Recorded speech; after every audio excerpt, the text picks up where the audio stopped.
Hattiesburg, Mississippi. We're at ASDIN 2025 in Grapevine, Texas.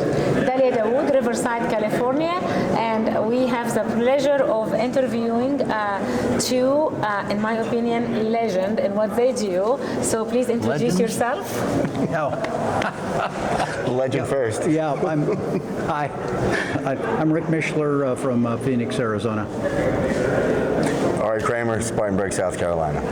Okay, so let's expand a little bit on that. So Dr. Mishler actually did co-chair the first ASDIN scientific meeting almost 21 years ago. So that's why he is a legend. So I want to expand on that. And Dr. Mishler, I would like to ask you, since you attended like 21 of ASDIN meeting, how do you see the meeting progressed over the years? Well, it was, in the beginning, it was a small, close-knit group that had been meeting kind of as a side meeting at the American Society of Nephrology. We'd try to get a meeting room sometime and do some little informal. And ASDIN had been around for almost 5 years at that point. And it was, so we knew everybody who was in the business. And I think that's one of the biggest, the whole discipline has expanded to a great extent over the past 20 years. And it's become more multidisciplinary than it was to start with. We had a mixture of interventional radiologists, nephrologists, of course, and surgeons, but I think it's become much more of a go-to for multiple disciplines. I agree. I've been attending for 10 years, and I see more surgeons attending, and this brings me to Dr. Kramer. Dr. Kramer, you've been attending almost for more than 10 years. What made you decided to attend as a surgeon, as a vascular surgeon? What made you decide to attend ASDIN when you attended first time, and why did you continue to attend ASDIN? Well, many years ago when I broke into AV access, I was, about 2005, I decided to dedicate my practice centered around vascular access and end-stage renal care surgically. And this was one of the go-tos to get further education. There was quite an absence of information that was readily available as a graduate physician that you could really hold on to and meet experts in their field and hope to glean pieces of information that you would not find readily available. And so this was a very important step in advancing my ability to help our community of care and collaborating with colleagues who had similar interests and were completely aligned together. So that's what started that genesis, and I probably had my first meeting was probably about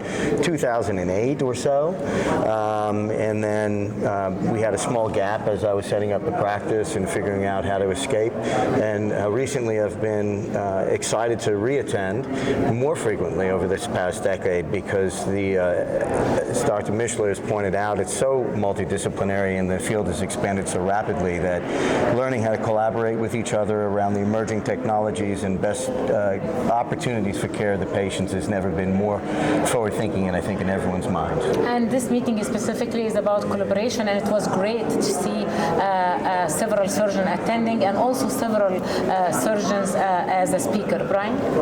So, as Dalia just pointed out, the theme of this meeting is collaborative care.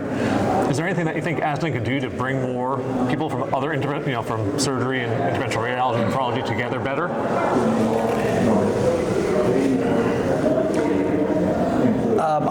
I'm thinking both on a local and a national and international level. I think there are a lot of nephrologists and other specialties outside of the U.S. that have similar interest to ours, and I think specifically about some of the emerging countries like India, where we saw from one of the speakers they have a huge need for vascular access, and I think to somehow, and that's a long run for those folks in India to get here, but maybe we can do a little more with online meetings with them real time. That's, I think, where our biggest expansion could potentially be and be of help, because they're looking for kind of basic information, like I already was mentioning, how to get stuff done. Now, we have two I would say, interventionists. I know we have a surgeon and intervention nephrologist, but you specifically in your career have a landmark that Dr. Mishler was maybe one of the first interventionists who implement nephrologists to create AV fistula surgically. And we have Dr. Kramer was a great experience, or from, I think, the pioneer who started creating endo-AVF. So that's bring us to a debate about what you think, like, so it's a big, so there is a surgeon who is doing a non-surgical fistula, and there is a nephrologist who's doing surgical AV fistula. So let's start this heated discussion. Well, I'll tell you, I had the opportunity to take the last blow yesterday.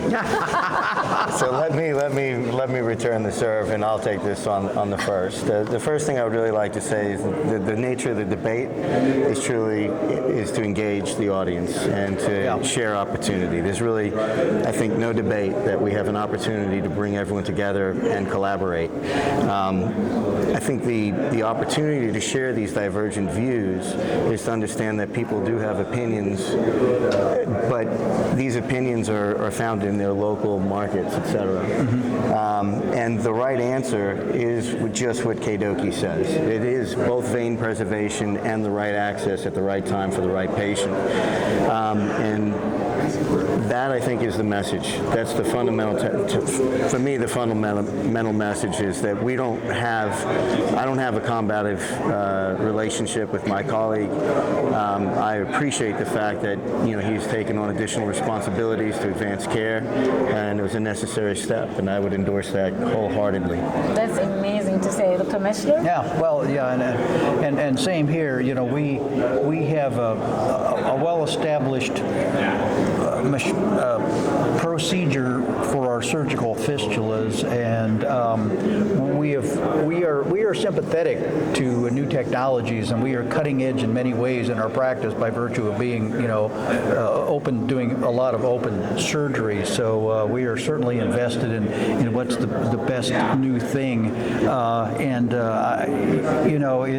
it's a matter of, again, getting the right procedure to the patient, and again, based on the operator's experience and whatever system, how does that impact the kind of access that you want to create in the patient?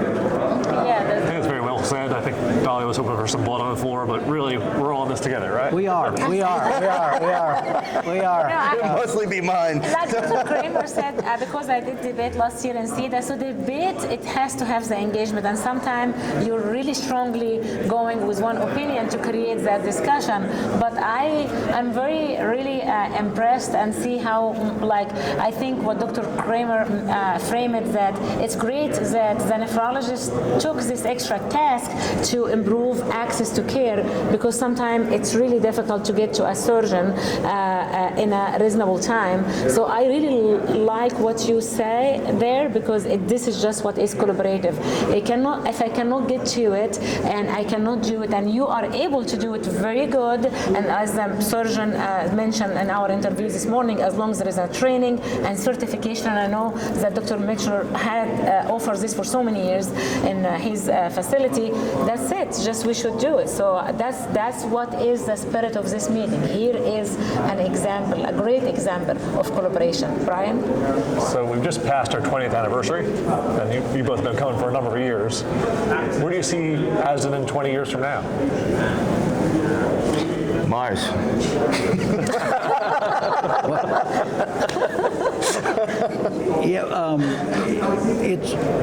I think, based on the discussions today, some of the battles we've been fighting are pretty much eternal, cannulation and those sorts of things. I think my hunch is it's going to become even more of a percutaneous approach as these technologies mature.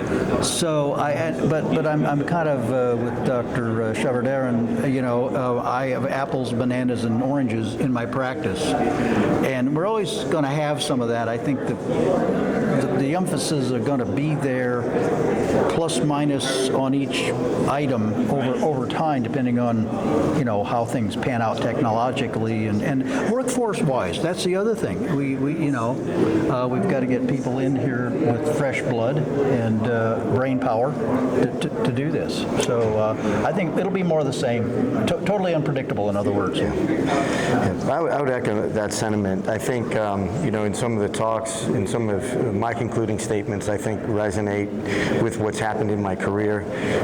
I started out as a completely, open surgeon and have, manicured a skill set and to employ interventional skills. And I think this is a really unique and special area of medicine where there are so many disciplines that do collaborate. And it's sort of unique in that way, that everyone knows everyone's name and everyone is sort of on the same page. And so while these disciplines are hybridizing, I think that's what we're ending up with, is that we're starting out from different areas, but we're coming into a hybrid approach. And these technologies are advancing so quickly that they give opportunities for people to catch up very quickly. For example, it took me 20 years to learn how to do a really good anastomosis, and a really good anastomosis can be accomplished in 6 minutes. And that same technology is only going to improve. And I think that it's important for us, from the podium and from the floor, to remember that we're only as good as the tools that we have at our disposal, and it's important to continue to engage with industry to let them know that we are hungry for new solutions because our patients deserve the best. Yes, that's a very good statement to conclude this. Our patients deserve the best. So if we ask you to look at the camera and give the audience from ASDIN members and hopefully around the globe, because we're going to put this in our YouTube channel, if you just can look at the camera and give them a statement about ASDIN. It's my pleasure to be here. Well, I guess in conclusion for this meeting and just ASDIN in general, I think it's a remarkable meeting. I think it's something that should be attended widely, and I think that those of you who have not attended recently, I think you'll be very pleased to see how exciting this place can be. We could use some great energy from you, and we're excited to move forward into these upcoming years with the new challenges that we're facing and the old ones that we've continued to face. So thanks to ASDIN for putting this great program together again, and for bringing us closer together as a community. That's great. I would concur with everything Dr. Kramer said. I would also want to emphasize, I think, as I've alluded, I think one of our big challenges is to become more involved internationally, and I think we can do that if we can, get our sessions available, maybe even real time internationally, because I think there would be a significant audience there. And I would welcome any of you, or even North America. We'd be happy to have you here and excited to hear what you're doing. It was such a great pleasure interviewing the first co-chair of the American Society Intervention and Diagnostic Intervention Nephrology meeting, and one of the distinguished surgeons in the field of dialysis access care. Thank you, Brian. Yes. Thank you guys for your time. Thank you.